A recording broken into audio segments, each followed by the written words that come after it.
What is going on, guys? Briar Rabbit here, and Lord Saladin is back with brand new gear for the Iron Banner. Let's go take a look at what he's got. I'm really interested in this as well. All right, so he's got chest pieces, he's got helmets, he's got Efreet's Spear, that's great, and he's got Timur's Lash. So let's take a look at these chest pieces a little more in depth. I'm a huge fan of this new chest piece, both for the Warlock, the Hunter, and for the Titan. I'm not a huge fan of the rolls on them, though. I gotta be honest with you. When you compare this to Trials of Osiris gear, it just doesn't stand up that well, and it's very limited to what it can buff. So, as you can see with the chest armor, we got two choices. We got Intellect and Strength, plus carry more ammo for fusion rifles and carry more ammo for auto rifles.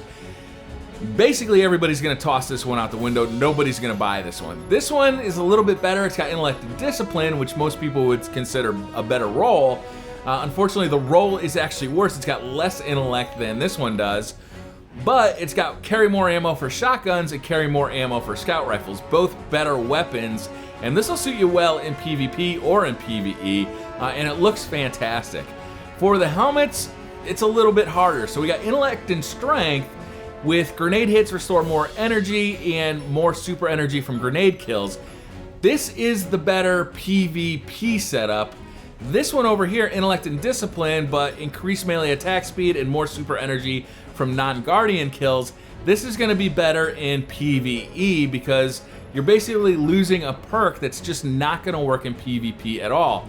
So even though it's got Intellect and Discipline, which I would consider a better roll, if you're planning on using this stuff in the Crucible, then I would go with this one. If you're planning on just using it because it's awesome and you want to show it off to your friends and you're gonna play with it in PvE, then go with this one because it's just a good PvE helm. It's actually the exact same as my Battle Cage of Caber. Here, I think I can show it to you. I think I might have it equipped here. So as you can see, it's almost the exact same helmet as my Battle Cage of Caber, which took me so long to get. And this one is essentially going to do the same stuff except for the raid-specific perk on it. All right, next let's talk about Efreet's Spear. This is one of my favorite PvE sniper rifles in the game. Now, once I got this, I would definitely re-roll it. I'd be looking for something that could increase the magazine size and hopefully proc more ammo. Unflinching really doesn't do a whole lot, so I'd get rid of that. And I'd get rid of the solar version. Having a solar version of the Efreet's Spear is kind of redundant because the Black Hammer is already solar, and I use Efreet's Spear in PvE, not in PvP. It's very powerful in PvE. In PvP, it just fires too slow. So if I were gonna re-roll this thing, my main concern would be arc damage or void damage and getting things that will help me supply it with more and more ammo. Clown Cartridge is definitely good. But anything that'll help me get more ammo into this thing is going to be beneficial. Next, we've got Timur's Lash. Now, a lot of people like to roll this to make it a mini Hawkmoon, and that's basically what it is now. Luck in the Chamber and triple tap. Rapidly landing precision hits will return 1 round to the magazine. That's basically going to be a wasted perk, I would think, so I'd probably re-roll this thing and get rid of that. Brace Frame, increased stability, reduced magazine size. That's not bad. And actually, when you combine that with Luck in the Chamber, you're getting the Luck in the Chamber to have a higher likelihood of proccing when you shoot somebody. So it's actually not a bad roll.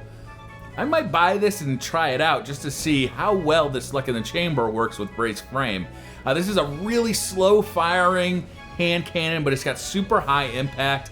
A lot of people who run hunters with throwing knives like this because you can one-shot somebody to the body with this hand cannon, throw a throwing knife, and that's a nearly instant kill. It's a very quick way to kill somebody. It takes a lot of practice because you got to get good with those throwing knives, but this is one of the weapons that'll allow you to do that very easily. It's a very powerful hand cannon, and it's very cool looking too. So overall, I think it's going to be a pretty rewarding Iron Banner experience. I'm definitely looking forward to getting the helmets for my Warlock, my Hunter, and my Titan. I got to rank up to level 4 to get those, and I'll probably pick up another Efreet's Spear, even though it's technically not as good as the old one. You can no longer get Field Scout for it.